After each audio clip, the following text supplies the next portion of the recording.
Gaya ng mga kwento na nakasulat sa libro, walang nagaganap na perpekto sa bawat kabanata nito. May pahina na masaya, may pahinang magulo. Ngunit sa likod nito ang katotohanang ang may akda pa rin ang masusunod sa dulo. Kaya gawin mo maganda ang kwento mo.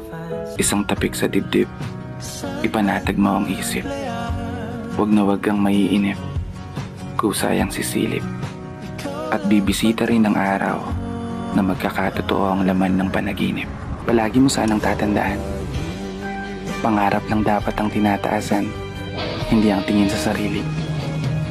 Paa sa lupa, mata sa langit. Sa totoo lang, hindi mo naman kailangan ng marami. Ang kailangan mo tunay. Tunay na tao, tunay na kaibigan, tunay na makakasangga at makakaramay mo sa bawat kabanata ng buhay.